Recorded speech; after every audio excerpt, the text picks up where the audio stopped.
Hello, Professor Masick. This is Rachel Beeson, and I am bringing to you an extra reflection on some of the learning that I've done and some of the interesting areas that I have seen, and I'm calling them the spicy subjects. Before I dive into it, spicy is an adjective that I love to use that's nondescript. It can be both positive and negative. I can be saying, oh my goodness, that kiddo flipped the bird to his teacher. That was spicy in a negative way or a controversial way.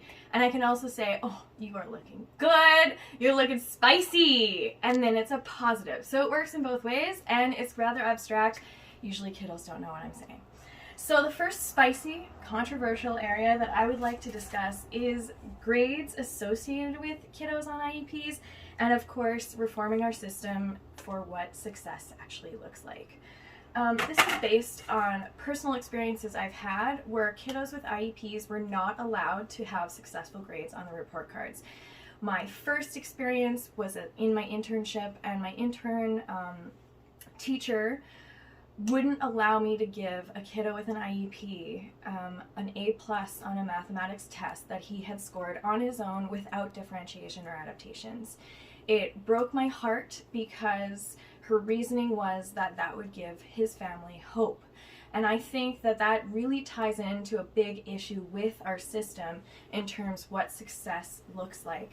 If you're using the Universal Design for Learning principles and you're adapting your content for students to be able to access that learning and they're representing it in all kinds of different ways successfully and using your rubrics, then you should be able to dedicate the grades that those students earn. However, our system is built in a way that term 1, term 2, and term 3 are supposed to look like something, and kiddos with IEPs can't have successful grades, or they may lose funding, or it's misrepresenting their abilities, when we know differently using these principles actually allows them to have access to their learning. Okay, this brings me to the next spicy subject, which is student voice and representation in the IEP, which in itself is spicy and controversial in our profession, as well as the historical versus the competency-based IEP formats. So starting with student voice and representation. An IEP is a plan to support that student, and it is coming together in the culminating of so many professionals to help design and demonstrate, designate what that kiddo needs and how they're going to achieve best. The idea of not including them within that process is counterintuitive completely. It doesn't structure the document authentically using their voice or their needs. It just uses the perspectives of other people around them to build that document, which in itself is actually less inclusive. Including their voice in the IEP process is more inclusive. It helps their needs be met along with all of the research and data that states they'll be more invested in that plan and will help meet the goals and objectives, understand the support systems around them, and learn how to advocate for their needs and what they have to do in order to achieve their best. The other spicy area of this topic is the lack of inclusion of strength-based strategies within the language we use with our students. Even in the current historical IEP document that we use, it's stated in the special education manual that only includes strengths to help support self-esteem in a student. That breaks down and ignores all of the research about what acknowledging our strengths can do for growth and for meeting goals, exceeding them, and for future reflection. The core competency IEP plan allows for that student voice, allows for their engagement and the process learning from those strengths as well as their needs, and it frames it in a positive way. There's this idea in the profession, even amongst the special ed teachers that I've had the pleasure of working with, that if we use positive language for students on the IEP documents, or we highlight strengths, we are not addressing the areas of issue. But you can do that and allow for support without framing it from such a deficit perspective. This brings us to our final spicy subject, which has to do with a debate that I observed from the field. This debate was about the the competency-based IEP plan actually passing review and audit versus the historical IEP plan. And this is what I found out. Our school, one of the ones that I worked at, had been flagged for a pilot program that introduced this new IEP. The competency-based IEP aligns with the curricular goals and the revolution to our assessment strategies in the schools with the new ministry document for our curriculums.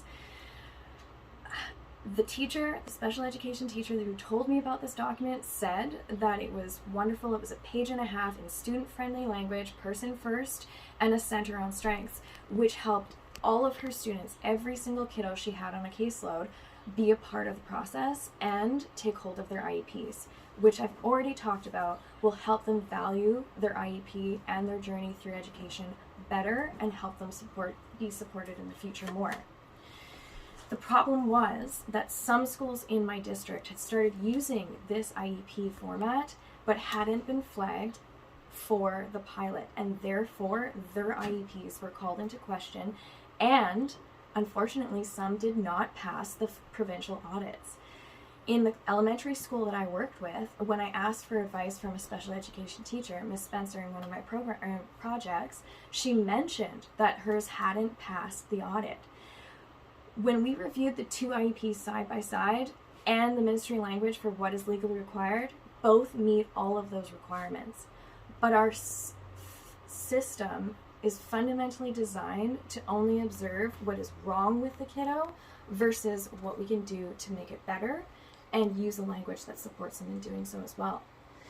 This is probably the spiciest part of this entire class that I took.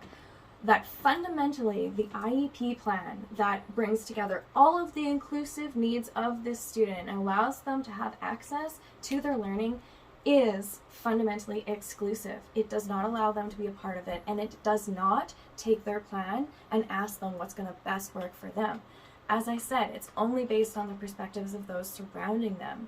The competency-based one does. It requires it. It requires that that student has a voice, regardless if it's through a teacher and a strength-based reflection, or it's them present in an IEP meeting. But our system has a hesitancy to allowing that student to take that space. I don't know if we're concerned about it being too high a level for them to comprehend their designations, or if allowing them to be a part of the process lessens the validity of the document. Regardless, there seems to be a bias towards the historical approach, which does not include the strengths. And this is across our province.